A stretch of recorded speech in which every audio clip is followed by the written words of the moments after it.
আরে শিয়াল ভাই, তোমার শুনলাম মেয়ের অসুস্থ। হ্যাঁ, ঠিকই শুনেছো ভাই। আমার মেয়েটা কদিন ধরে খুব রোগে ভুগছে। কি যে করি, কি রোগ হয়েছে বোঝাই কঠিন। কি করবো ভাবি পাচ্ছি না, কি কোথায় যাব। আরে ভাই, তুমি কোনো টেনশন করো না শিয়াল ভাই, সব ঠিক হয়ে যাবে। দেখো একদিন তোমার মেয়ে ঠিক হয়ে যাবে, কোনো টেনশন করো না। তাই তো ভাবছি ভাই, সব ঠিক হয়ে যাবে। আমার কথাই যেন ঠিক হয় ভাই, আমার মেয়েটা যেন ভালো হয়ে যায়। এখন দেখার বিষয়, আমি কোথায় ডাক্তার পাই, কোথায় যাব। এই নদীর ধারে শিয়াল এবং তার স্ত্রীকে নিয়ে সপরিবারে বাস করত। তাদের একটি মেয়ে ছিল। একদিন তার মেয়ে, মানে শিয়ালের মেয়ে, তার মাকে বলল চেয়ারে বসে থাকা অবস্থায় যে, মা, আমি বাইরে খেলা খেলতে যাব, তুমি কোনো চিন্তার আগেই আমি বাড়ি চলে আসবো। শিয়াল বলে, গিন্নি, আমি একটু মাঠের দিকে যাচ্ছি জমি দেখতে, তোমরা থাকো বাড়িতে। তাই বলে শিয়াল সে জমি দেখতে চলে যায়। আচ্ছা বুড়ি, তুই কোথায় যাবি খেলতে? যেখানে যাস সন্ধ্যের আগে কিন্তু তাড়াতাড়ি বাড়ি ফিরে আসবি, নাহলে আমি চিন্তায় থাকবো। কোথায় যাচ্ছে? ঠিক আছে মা, তুমি যেমন বলছো আমি ঠিক তেমনই করবো। আমি সন্ধ্যের আগেই বাড়ি ফিরে আসবো, তোমাকে কেন চিন্তা করতে হবে না। কথা দিচ্ছি, সন্ধ্যের আগেই আমি বাড়ি ফিরে আসবো। এই বলে শিয়ালের মেয়ে শিয়ালের স্ত্রীকে বলে সে থেকে অর্থাৎ চলে যায়। হাঁটতে হাঁটতে সে বাড়ি থেকে চলে যায় এবং তার মা অর্থাৎ শিয়ালের বউ সেখানে দাঁড়িয়েছিল বাড়িতে।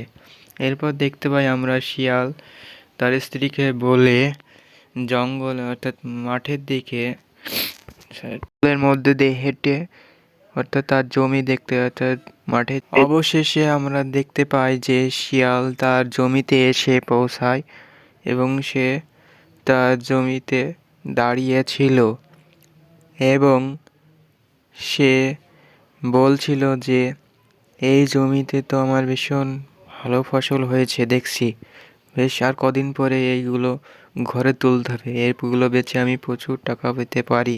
এই কথা বলছিল শিয়াল। এর মধ্যে কিছুক্ষণ আগে সে বাঘ চলে আসে এবং বাঘ বলে, আরে শিয়াল ভাইয়া, তোমার জমিতে তো দারুণ ফসল হয়েছে, তুমি এখানে জমির মধ্যে কি করছো, দাঁড়িয়ে আছো বুঝি? তোমার ফসল তো আর কদিন পরে কাটা হবে। শিয়াল বলে, হ্যাঁ ভাইয়া, সৃষ্টিকর্তার দয়া অনেক ভালো যে আমার জমিটায় অনেক ভালো ফসল হয়েছে। এগুলো সময় মতো আমি ঠিকঠাক বেচে কিনে কিছু টাকা দিতে ইনকাম করতে হয়, এতে আমি চলে যাবে। এই বলে সে বলছিল, তখন তার কথা শুনছিল, তখন সে বাঘ এখান থেকে হেঁটে চলে যায়, এখান থেকে চলে যায়। এরপর আমরা দেখতে পাই শিয়ালের মেয়ে হেঁটে হেঁটে একটি ফুলের বাগানের কাছে আসে এবং সে বলে, বাহ, এই জায়গাটা তো কি, বাহ, জায়গাটা তো খুবই সুন্দর, এখানে তো আমার খেলা খেলতে কোনো অসুবিধে হয় না, চমৎকার জায়গা, এখানে আমি খেলা খেলবো, তারপরে খেলা খেলে বাড়ি যাব। মেয়েটি এই বলে খেলা খেলছিল এবং সে হঠাৎ করে খেলতে খেলতে পড়ে যায় এবং অজ্ঞান হয়ে যায়, সেখানেই পড়ে যায় এবং পড়ে থাকে এখানে অজ্ঞান হয়ে। এরপর শিয়ালের বউ বলে, আরে মেয়েটা অনেকক্ষণ হলো গিয়েছে, সন্ধ্যা হতে হতে লাগলো, এখনও তো মেয়েটাকে আমি দেখতে পেলাম না, কি করছে এতক্ষণ, যাই দেখে আসি কোথায়। এই বলে শিয়ালের বউ তার মেয়েকে খুঁজতে চলে যায়। এরপর দেখতে পাই সে বলতে থাকে, আরে এতক্ষণ তো ফিরে আসার দরকার, সে জঙ্গলের মধ্যে দিয়ে কমনে গেল, এখন কোথায় খুঁজে পাবো তাকে আমি, দেখি কোথায় খুঁজে পাওয়া যায়।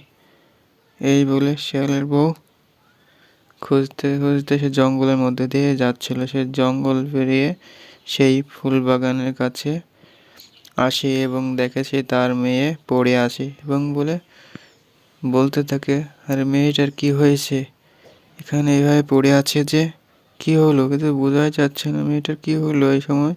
এই তৃষা, কি হয়েছে তোর, ওঠ, কি হলো তোর, ঘুমিয়ে পড়ে আছিস কেন, ওঠ ওঠ, এই বলছিল শিয়াল এবং তাকে নিয়ে তার বাড়িতে নিয়ে চলে আসে এবং বলতে থাকে, মেয়েটা তো কিছুই বোঝা যায়, কি হলো, কি রোগ হলো বোঝা যাচ্ছে না, অজ্ঞান হয়ে পড়েছে, উঠছেও না, কি করি এখনো ভাই। সে তো আবার নাই এখানে বাড়িতে, কাকে বুঝি কোথায় নিয়ে যাবো এখানে, কি সমস্যায় পড়লাম, এই বলছিল মনে মনে এবং শিয়াল এর বউ। এরপর দেখতে পাই যে তার শিয়ালের মেয়েকে দেখতে জঙ্গলের বিভিন্ন পশু পাখি এসেছিল এবং তার সঙ্গে একটা মানুষ এসেছে। সেই মানুষটা দেখতে পেয়ে তাড়াতাড়ি করে শিয়ালকে খবর দেওয়ার জন্য সে জঙ্গলের মধ্য দিয়ে হাঁটতে শুরু করে দেয়। সে হাঁটতে হাঁটতে সেই লোকটি খুব জোরে জোরে হাঁটছিল। সে দ্রুত হাঁটছিল এবং হাঁটতে হাঁটতে সে এক জঙ্গল পেরিয়ে অন্য জঙ্গল দিয়ে সে শিয়ালের কাছে এসে হাঁটতে হাঁটতে পৌঁছায় এবং সে এসে বলে যে, শিয়াল ভাইয়া, তুমি কি জানো না তোমার মেয়ে অজ্ঞান হয়ে পড়ে গেছে ফুলবাগানে খেলতে গিয়ে? সে কি হয়েছে বোঝা যাচ্ছে না। তোমার বউ তোমার মেয়েকে বাড়িতে নিয়ে এসেছে, তাই তোমাকে আমি খবর দেওয়ার জন্য সঙ্গে সঙ্গে। ও এই ব্যাপার, কি হয়েছে মেয়েটার? ভাই বলো না কি হয়েছে মেয়েটার, কি হলো, কথা বলছো না কেন তুমি? এই বলে শিয়াল তার জমির ক্ষেত দিয়ে হাঁটতে হাঁটতে বাড়ির উদ্দেশ্যে রওনা হয়ে যায় এবং সে জঙ্গলের মধ্য দিয়ে পেরিয়ে সে বাড়ির দিকে চলতে শুরু করে। সে এক জঙ্গল পেরিয়ে পরের জঙ্গল চলতে চলতে বলে, আরে সকালবেলা তো দেখেই এলাম মেয়েটা ঠিকই ছিল, এখন আবার কি হলো? ফুলবাগানে খেলতে নাকি গিয়ে বলে অজ্ঞান হয়েছে, কি হলো? এই বলে শিয়াল বাড়িতে এসে পৌঁছায় এবং সে বলতে থাকে, আরে আমার মেয়ের কি হলো? শিয়াল বলে যে, আমাদের একটি মাত্র মেয়ে, আর সেই মেয়েটাকে তুমি সামলাতে পারো না, এত কেয়ারলেস কি করে হতে পারো তুমি, হ্যাঁ? এরপরে শিয়ালের বাবা, তুমি ভুল ভাবছো, মেয়েটা আমাকে তো বলে গিয়েছিল যে সন্ধ্যার পরে সে খেলতে যাবে ফুলবাগানে, খেলতে গিয়ে এই অবস্থা হয়েছে তার, আমি কী করে বুঝবো কীভাবে?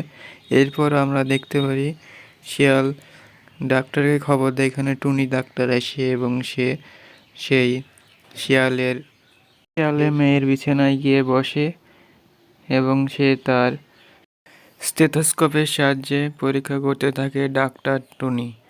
এবং অবশেষে যখন স্টেথোস্কোপে পরীক্ষা করা হয় এবং সে বলে, আরে শিয়াল ভাইয়া, তোমার মেয়ে তো কঠিন অসুখ হয়েছিল, কিভাবে হলো, কোথায় গিয়েছিল, কীভাবে এই অসুখ হলো?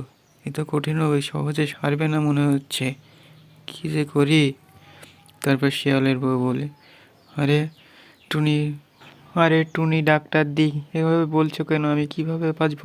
আমাদের একটি মাত্র মেয়ে, এটা যদি কিছু হয়ে যায় তাহলে আমরা কি করে বাঁচবো? সে তুমি ঠিক করে দাও না আমাদের মেয়েটাকে, যে করে হোক। টুনি ডাক্তার দি, আমাদের মেয়েটাকে ভালো করে দাও না, তুমি যা চাইবে আমি তাই দেবো, যত টাকা হোক আমাকে দেবো, প্লিজ দয়া করে আমাদের মেয়েটাকে ভালো করে দাও, আমাদের একটি মাত্র মেয়ে, এর থেকে আমরা কিছু চাই না, প্লিজ দয়া করে ভালো করে দাও। শিয়াল ভাইয়া, সবই আমি বুঝতে পারছি, কিন্তু এ রোগ তো আমার ডাক্তারের সারবে না, এ অন্য রোগ, তোমার মেয়ের উপর অশরীর সাহায্য পড়েছে, এর রোগ একমাত্র জঙ্গলের পরেই ঠিক করতে হবে, তুমি তার কাছে যাও। পরে দেখতে পাই যে একটি লোক শিয়ালের কাছে হেঁটে আসে এবং বলে, আরে শিয়াল ভাইয়া, তোমার মেয়ের না অসুখ হয়েছে, তুমি এখানে কি করছো?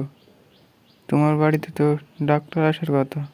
আরে হ্যাঁ ভাই, আমার মেয়ে অসুখ হয়েছে, তুমি ঠিকই বলেছ, ডাক্তার এসেছে, টুনি ডাক্তার দিয়ে এসেছিল এবং সে বলেছে এই রোগ কিছুতেই ভালো হবে না, এই অশরীর ছায়া পড়েছে আমার মেয়ের ওপর। কি বলছো? এই কথা? তাহলে কি করে সারবে এই রোগ? কি বলছো তুমি? এই বলছিল লোকটি। তখন শিয়াল বলে, ঠিকই বলছি ভাই, টুনিদি বলেছে এই রোগ একমাত্র বনের পরই নাকি সারাতে পারবে, আমি তার কাছেই যাও হয়ে ভাবছি, আর তোমার সাথে দেখা হয়ে গেল। এরপরে দেখতে পাই যে শিয়াল হেঁটে হেঁটে সেই জঙ্গলের মধ্যে দিয়ে পরীর খোঁজে যায় এবং জঙ্গলে গিয়ে পৌঁছায় সে একটি জায়গায় এবং সে নিজে নিজে বলতে থাকে যে, শিয়াল, আরে এখানে তো এই জঙ্গলে পরীর দেখা পাবো ভাবলাম, কিন্তু কই, এখানে তো পরীর দেখাই তো পাচ্ছি নি, কোথায় পাবো পরীর দেখা? এখন তো মেয়েটা আমার মরে যাবে, কী যে করি এখন, কোথায় পাবো পরীর দেখা? এই যখন বলছিল তখন গাছটা বলল, কে তুই, এখানে কি চাস? কেন এসেছিস সেই জঙ্গলে তুই? আগে তো তোকে জঙ্গলে দেখতে পাইনি আমি কোনোদিন। কেনই বা এসেছিস সেই জঙ্গলে? মরতে চাস নাকি তুই? কি হলো, কথা করছিস না? আরে ভাইয়া, আমি মরছি, আমার জ্বালায় তুমি আমাকে মারতে চাইছো? আমার মেয়ের কঠিন অসুখ হয়েছে, টুনি দেই ডাক্তার বলেছে সেই অসুখ একমাত্র বনের পরই সারাতে হবে। ও, এই কথা। তো আমি জানি সন্ধান দিতে পারি, তবে তার জন্য তোকে কিছু আমার ধাঁধার প্রশ্নের উত্তর দিতে হবে। তবে যদি দিতে পারিস তবেই দেব সন্ধান, নাহলে নয়। আমি রাজি তোমার ধাঁধার উত্তর দিতে। বলো তোমার কি প্রশ্ন আছে দাদা? ঠিক আছে, আমার প্রথম ধাঁধা হলো, নেই মই নেই ডানা, দেয় তবু আকাশে হানা। বলতো এর উত্তর কি হবে? যদি জানিস তাহলে বল তাড়াতাড়ি। ও, এর মনে হয় আমি জানি। এর উত্তরটা হলো ধোঁয়া। ধোঁয়ার কোনো ডানা নেই এবং ময়ও নেই, তারপরেও সে ধোঁয়া আকাশের উপরে উঠে যায়। ঠিক আছে, তুই পেরেছিস। আমার পরের ধাঁধাটি হলো, ভরা পেলে রয়, খালি পেটে সোজা হয়। বলতো এই ধাঁধার উত্তরটা কি হবে? যদি জানিস তাড়াতাড়ি বল আমাকে। ও, ভরা পেটে হেলে রয়, খালি পেটে সোজা হয়। এর উত্তর তো আমি জানি মনে হয়। এর উত্তর হচ্ছে ধান গাছ। কি ঠিক বললাম তো এর উত্তরটা? হ্যাঁ, ঠিক বলেছিস। আমার তৃতীয় ধাঁধাটি হলো, জিনিসটা তোরই অথচ অন্যেরা ব্যবহার করে তোর চাইতে বেশি। বলতো কি সেটা হবে? ও, জিনিসটা আমারই অথচ অন্যেরা ব্যবহার করে আমার চাইতে বেশি। এটার উত্তর তো মনে হচ্ছে আমি জানি। এটা হবে আমারই নাম, কারণ অন্যরা ব্যবহার করে। ও, এই প্রশ্নের উত্তর একটু ঠিকঠাক দিয়েছিস। ও, দাদার উত্তর। তাই তোকে আমি সাহায্য করব পরিসন্ধান দিতে। এই বলে গাছ নিজের উপর জাদু করে এবং জাদু করার ফলে গাছ নিজে একটি পরী বেনে যায় এবং পরীটাও বলে যে সে তাকে সাহায্য করবে, অর্থাৎ শিয়ালকে সাহায্য করবে। ওই পরীটা বলতে কি হয়েছে, জানি তোমার মেয়ের কি অসুখ হয়েছে এবং এর জন্য একমাত্র চাঁদের বুড়ি ওই অসুখে সারাতে পারবে অসুখ। সেজন্য তোমাকে চাঁদে যেতে হবে, একে আমি সাহায্য করবো তোমাকে। বলবে তোমাকে ভালো পরী পাঠিয়েছে। এই বলে পরীটি তার জাদুর কাঠি দিয়ে করে একটি জাদুর কালীন দেয় শিয়ালকে এবং সেই শিয়াল সেই কালীনের উপর বসে যায় এবং বলে, ধন্যবাদ পরী, তোমাকে আমি কোনোদিন ভুলবো না।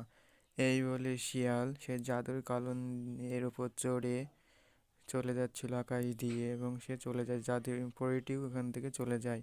এরপরে দেখি শিয়াল আকাশের মধ্য দিয়ে সে জাদুর কালীনের উপর চেপে সে আকাশ দিয়ে পার হচ্ছিল এবং সে সমস্ত দৃশ্য, সেই আকাশে সুন্দর সুন্দর সে দৃশ্য দেখছে। বাহ, কি সুন্দর দৃশ্য, তুলোর মতো কি সুন্দর মেঘ দেখা যাচ্ছে আকাশে। বাহ, এরকম সুন্দর দৃশ্য তো আমি এর আগে কোনোদিন দেখিনি। কিন্তু যে এই বলে শিয়াল সেখান থেকে, অর্থাৎ আকাশে এক চরকা কাটা বুড়ি বাস করত এবং তার মুখটা সব সময় মাস্ক দিয়ে ঢাকা থাকতো, কারণ তার যাতে কোনো অসুখ বিসুখ না হয় জন্য।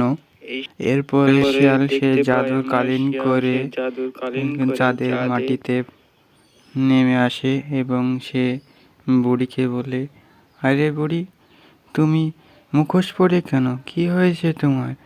আমার মেয়ের ভীষণ অসুখ, এই জন্য তোমার সাহায্যের প্রার্থনা করার জন্য এসেছি তোমার কাছে। কিন্তু তুমি তো মুখ থেকে কী, আবার কী হয়েছে তোমার? আরে বাবা, কিছু মনে করো না। যখন থেকে করোনা ভাইরাস হয়েছে সেখান থেকে কিছু না কিছু লোক এখানে আসে, সেই জন্য আমি যখন তারা কথা বলে তখন আমি মুখটা ঢেকে রাখি। যখন আমি কথা বলি তখন মাস্কটা খুলে রাখি। এবার বলো, তুমি কেন এখানে এসেছো? কি চাই তোমার? আরে বলো না। ভালো করে আমাকে তোমার কাছে পাঠিয়েছে, আমার মেয়ের ভীষণ অসুখ, তোমার কাছে বলে কোনো ওষুধ আছে? তোমার ওষুধে আমার মেয়ে বেঁচে উঠবে পরে পাঠিয়েছে। ঠিক আছে, আমি তোমাকে সাহায্য করব। তা তোমাকে দুটি প্রশ্নের, অর্থাৎ দুটো ধাঁধার উত্তর দিতে হবে। বলো, পারবে তুমি? তাহলেই তোমাকে আমি সাহায্য করব, এই বলে বুড়ি। এরপর শিয়াল বলল, অবশ্যই পারবো, বলো তোমার কি ধাঁধা, আমি জানতে চাই, এবং আমি মেয়েকে সুস্থ করতে আমি যে কোনো বাধা বা প্রশ্নের উত্তর দিতে আমি রাজি আছি। বলো তোমার প্রশ্ন। আমার প্রথম প্রশ্ন হলো, কোন গুণগুলি মানুষের মধ্যে খুবই দরকার? পারবে কি এর প্রশ্নের উত্তর বা ধাঁধার উত্তর দিতে তুমি? যদি পারো তাড়াতাড়ি বলো আমাকে। এই ধাঁধার উত্তর তোমার জানা আছে কি? জানা থাকলে বলো। তার মধ্যে কোনগুলি বেশি প্রয়োজন? এর উত্তর তো মনে হচ্ছে আমি জানি। মানুষের মধ্যে মনুষ্যত্ব, সততা, বিশ্বাস, ভালোবাসা, মায়া, মমতা এবং পরোপকার, এই গুণগুলি থাকা প্রয়োজন। বাহ, তুমি তো তোমার উত্তর ঠিকঠাক দিয়েছো লাগছে। তো ধাঁধাটি হলো বা প্রশ্নটি হলো, জন্মেই জন্মায়নি, না জন্মেও জন্মেছে, বলো তো সেটা কি হবে? এর উত্তর, জন্মেই জন্মায়নি, না জন্মে জন্মেছে, মনে হচ্ছে এর উত্তরটা হবে ডিম। কি ঠিক বললাম তো? মনে হচ্ছে আমি উত্তরটা ঠিকই বলেছো।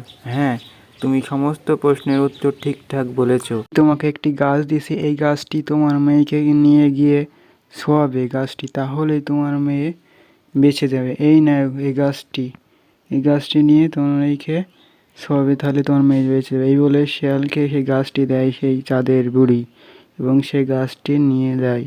এরপরে সেখানে দাঁড়িয়ে থাকে কিছুক্ষণ শিয়ালটি। অনেক সাহায্য করছে, জন্য তোমাকে ধন্যবাদ জানাই। এরপর শিয়াল বলে, জাদুর কালীন হাজির হয়। এরপরে জাদুর কালীন জাদু করে হাজির হয়ে যায়, এবং সে জাদুরিতে এসে দাঁড়িয়ে থাকে শিয়ালটি, এবং বলে, তো বুড়ি কাল হলে আবার এসো, এই বলে বুড়িটি, এবং শিয়াল সে জাদুর কালীন চড়ে সেখান থেকে চলে যায়, অর্থাৎ চাঁদ দিকে সে চলে যায়। বুড়িটি মাস্ক পরে সেখানে দাঁড়িয়ে ছিল তার কুটিরের সামনে, সে মাস্ক পরেছিল। এরপর দেখতে পায় শিয়াল সেই আকাশের মধ্য দিয়ে সেই ঔষধি গাছটি নিয়ে এসে আস্তে আস্তে সেই জাদুর কালীন চড়ে চলে যাচ্ছিল তার বাড়ির দিকে, রওনা হচ্ছিল এক একে, এবং সে চলে আসার পর জঙ্গল পেরিয়ে আরেকটি জঙ্গল সে সামনে চলে আসে, এবং আরেকটি জঙ্গল পেরিয়ে সে বাড়ির দিকে রওনা হয় সেই জাদুর গাছটি নিয়ে। শিয়াল সে বাড়ির সামনে আসে এবং সে গাছটা নিয়ে নিচে নিচে জাদুর কালীন থেকে আস্তে করে নামে এবং দাঁড়িয়ে থাকে কিছুক্ষণ। তারপরে সেই জাদুর গাছটা দিয়ে তার মেয়েকে স্পর্শ করা তার শরীরে, অর্থাৎ তার গায়ে ছুঁয়ে দেয়, এবং দেখতে পারে একটু পরে তার মেয়েটি জেগে ওঠে এবং বলে, মা, এমন মনে হচ্ছিল যে আমি অনেকক্ষণ বা অনেক দিন ধরে শুয়ে আছি, কি হয়েছিল আমার? এমনটা মনে করার কারণ কি? তা বলছে, তোর মা অর্থাৎ শিয়ালের বউ বলে যে, মারে, তোর অনেক দিন একটা বড় কঠিন অসুখ হয়েছিল, তোর বাবা চাঁদের থেকে একটি জাদুর গাছ নিয়ে তোকে বাঁচালো। এসব কথা বলে আর কি হবে, এখন আমাদের মেয়েটা বেঁচে গেছে, এটাই আমাদের জন্য অনেক। এর চেয়ে আবার কি পাবো, এটা আমাদের সৃষ্টিকর্তার কাছ থেকে সবচেয়ে বড় পুরস্কার, এটা আমাদের।